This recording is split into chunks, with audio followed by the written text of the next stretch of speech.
The Wizard of Oz by L. Frank Baum, narrated by Francis Rhoda. Chapter 6, The Cowardly Lion. All this time, Dorothy and her companions had been walking through the thick woods. The road was still paved with yellow bricks, but these were much covered by dried branches and dead leaves from the trees, and the walking was not at all good. There were few birds in this part of the forest, for birds love the open country where there is plenty of sunshine. But now and then there came a deep growl from some wild animal hidden among the trees. These sounds made the little girl's heart beat fast, for she did not know what made them, but Toto knew, and he walked close to Dorothy's side and did not even bark in return. "How long will it be," the child asked of the Tin Woodman, "before we are out of the forest?" "I cannot tell," was the answer, "for I have never been to the Emerald City, but my father went there once when I was a boy, and he said it was a long journey through a dangerous country. Although near to the city where Oz dwells, the country is beautiful. But I am not afraid so long as I have my oil can, and nothing can hurt the Scarecrow, while you bear upon your forehead the mark of the Good Witch's kiss, and that will protect you from harm."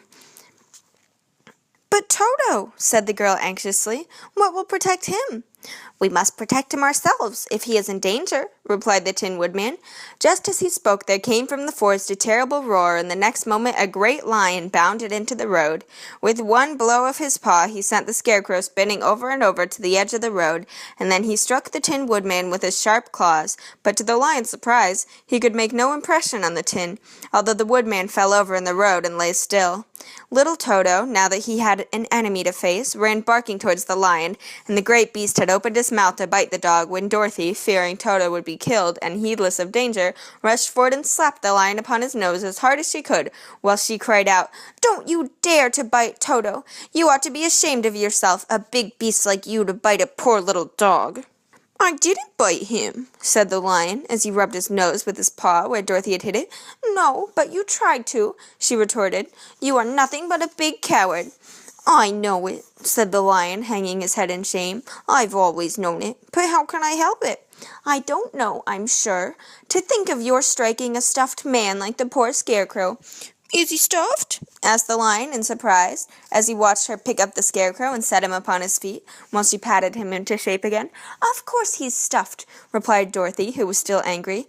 "That's why he went over so easily," remarked the lion. "It astonished me to see him whirl around so. Is the other one stuffed also?"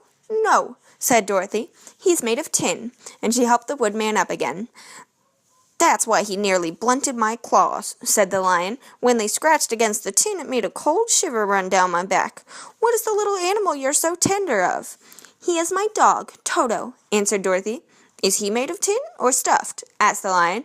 "Neither. He's a meat dog," said the girl. "Oh, he's a curious animal, and he seems remarkably small, now that I look at him. No one would think of biting such a little thing, except a coward like me," continued the lion sadly. "What makes you a coward?" asked Dorothy, looking at the great beast in wonder, for he was as big as a small horse. "It's a mystery," replied the lion. "I suppose I was born that way. All the other animals in the forest naturally expect me to be brave, for the lion is everywhere thought to be the king of beasts. I learned that if I roared very loudly, every living thing was frightened and got out of my way. Whenever I've met a man, I've been awfully scared, but I just roared at him, and he has always run away as fast as he could go. If the elephants and tigers and the bears had ever tried to fight me, I should have run myself. I'm such a coward. But just as soon as they hear me roar, they all try to get away from me, and of course I let them go." "But that isn't right. The king of beasts shouldn't be a coward," said the Scarecrow. "I know it," returned the lion, wiping a tear from his eye with the tip of his tail. "It is my great sorrow. It makes my life very unhappy. But whenever there is danger, my heart begins to beat fast." "Perhaps you have a heart disease," said the Tin Woodman. "It may be," said the lion.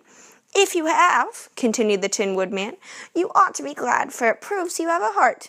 For my part, I have no heart, so I cannot have heart disease." "Perhaps," said the lion thoughtfully, "if I had no heart, I should not be a coward." "Have you brains?" asked the Scarecrow. "I suppose so. I've never looked to see," replied the lion. "I am going to the Great Oz to ask him to give me some," remarked the Scarecrow, "for my head is stuffed with straw." "And I am going to ask him to give me a heart," said the Woodman. "And I am going to ask him to send Toto and me back to Kansas," added Dorothy. "Do you think Oz could give me courage?" asked the Cowardly Lion. "Just as easily as he could give me brains," said the Scarecrow. "Or give me a heart," said the Tin Woodman. "Or send me back to Kansas," said Dorothy.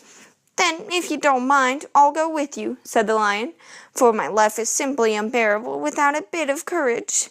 "You will be very welcome," answered Dorothy, "for you will help to keep away the other wild beasts. It seems to me they must be more cowardly than you are if they allow you to scare them so easily." "They really are," said the Lion, "but that doesn't make me any braver, and as long as I know myself to be a coward, I shall be unhappy." So once more the little company set off upon the journey, the Lion walking with stately strides at Dorothy's side. Toto did not approve of this new comrade at first, for he could not forget how nearly he had been crushed between the Lion's great jaws, but after a time he became more at ease, and presently Toto and the Cowardly Lion had grown to be good friends. During the rest of that day there was no other adventure to mar the peace of their journey. Once, indeed, the Tin Woodman stepped upon a beetle that was crawling along the road, and killed the poor little thing. This made the Tin Woodman very unhappy, for he was always careful not to hurt any living creature, and as he walked along he wept several tears of sorrow and regret. These tears ran slowly down his face and over the hinges of his jaw, and there they rusted. When Dorothy presently asked him a question, the Tin Man could not open his mouth, for his jaws were tightly rusted together. He became greatly frightened at this and made many motions to Dorothy to relieve him, but she could not understand. The Lion was also puzzled to know what was wrong, but the Scarecrow seized the oil can from Dorothy's basket and oiled the Woodman's jaws, so after a few moments he could talk as well as before. "This will serve me a lesson," said he, "to look where I step, for if I should kill another bug or beetle, I should surely cry again, and crying rusts my jaws so that I cannot speak." Thereafter he walked carefully with his eyes on the road, and when he saw a tiny ant toiling by, he would step over it so as not to harm it. The Tin Woodman knew very well he had no heart, and therefore he took great care never to be cruel or unkind to anything. "You people have hearts," he said, "have something to guide you, and need never do wrong, but I have no heart, and so I must be very careful. When Oz gives me a heart, of course, I needn't mind so much."